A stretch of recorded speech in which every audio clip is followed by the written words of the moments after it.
Is Biden taking a tumble in the polls? President Biden took another stumble on the campaign trail in a video caught by millions online already, matching his lagging performances in some polls. Biden trailing GOP frontrunner Donald Trump in key swing states, as reported in The Telegraph. The former president is ahead of Biden in 6 battleground states, including 2 states, Georgia and Arizona, he lost in 2020. Despite these abysmal numbers for the incumbent, President Joe Biden's re-election campaign has raked in $72 million this year, per the first 2024 FEC filings. Biden's camp gloated about out-fundraising Trump, publishing a press release titled "Team Biden-Harris amasses larger war chest than entire MAGA field combined." The president's campaign also reported having $77 million on hand. It published a chart to show how much more Biden has fundraised compared to Trump and other GOP challengers. The ex-president raised $46 million, followed by Ron DeSantis and Nikki Haley with $15 million and $11 million, respectively. Okay, but this isn't quite a fair comparison here because Joe Biden is effectively able to fundraise for a general election. He does technically have primary challenger Marianne Williamson, and we wish her the best, but he is effectively fundraising on the extraordinarily likely, I think, fact that he's going to be the nominee, whereas the Republican field is split. Now, it's true Biden is raising more than all of them put together. All of them combined, Robby. All of them combined, but like people are some people might not be donating yet because they don't know who is actually going to be the GOP candidate. Others might be not donating because they know it's going to be Trump and they're waiting till the dust clears. But that goes both ways. As much as Biden's the presumptive Democratic Party nominee, Donald Trump is the presumptive Republican nominee. Not only is he,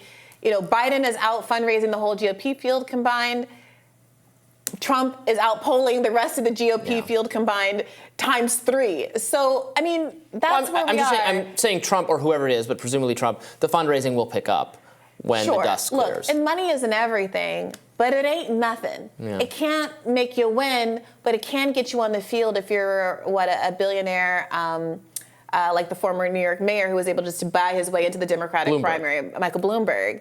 But what did it get him at the end of the day? It got him on the map. It got him on the debate stage. I think he won like Guam or something like that. But that's it. So I don't want to overstate the importance of money, but to the Hillary extent Clinton that out-fundraised Donald Trump. Good point. Didn't matter.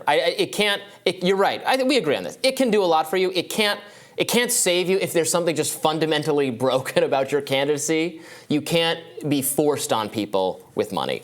And Donald Trump, again, he gets free media. He gets so much free media, he doesn't need to pay for it. Everybody covers every single syllable he utters. So the money is one thing. The poll numbers are just really bad for Joe Biden.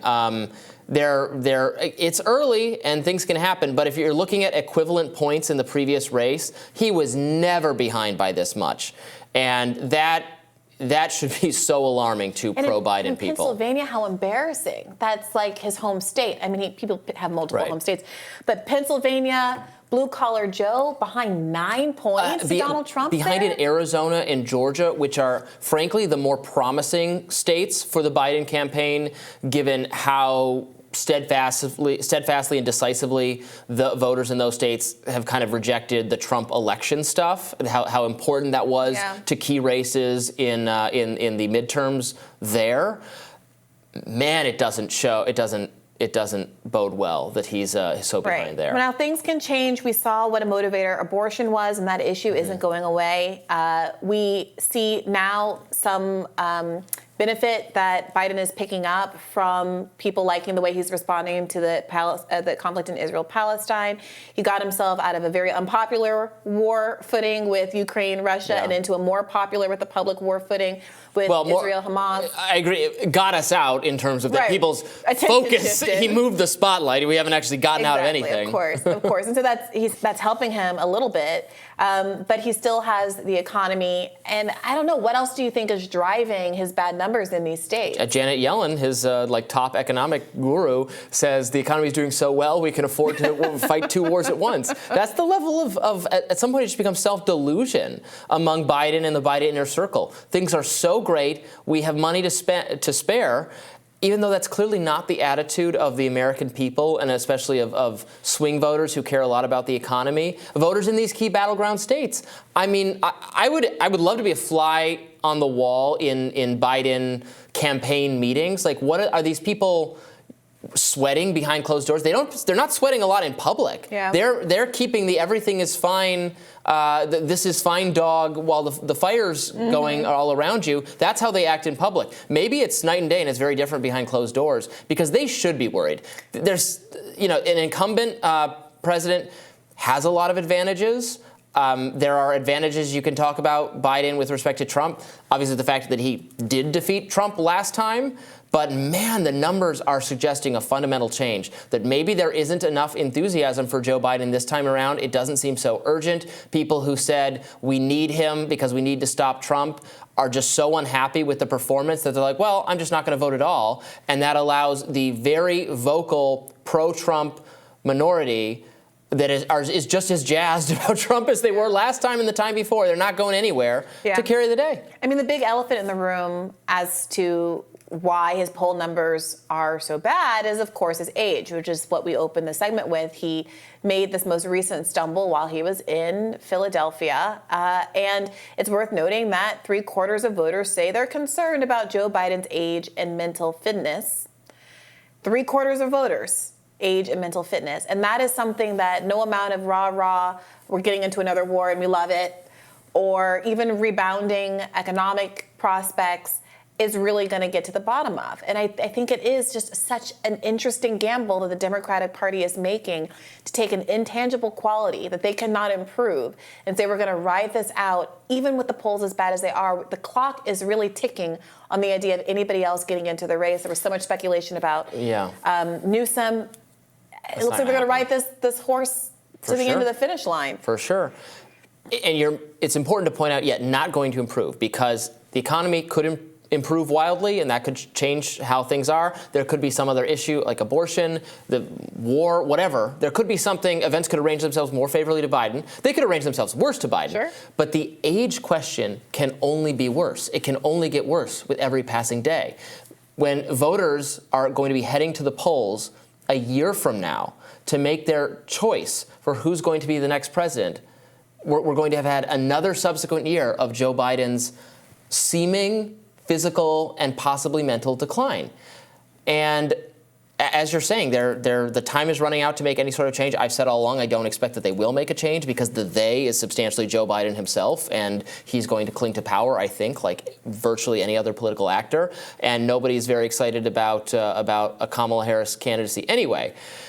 But there's just a lot to be worried about if you're in that camp, I think. Would a more cogent, younger Biden have made the gaffe, saying that he had seen evidence of the 40 decapitated babies when he hadn't? I don't know. Maybe he would, because certainly he's not new to misstatements in front of the public.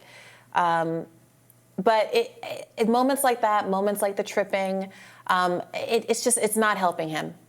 Someone I read in somebody's Substack, over the weekend, might have been Matt Iglesias, a reminder that Joe Biden was specifically chosen by Obama to be his VP because Obama didn't want to have influence over who was going to be the next Democratic star after himself, because I thought Joe Biden is too old to run for president. So in the same way that George Bush actually made that choice with Dick Cheney.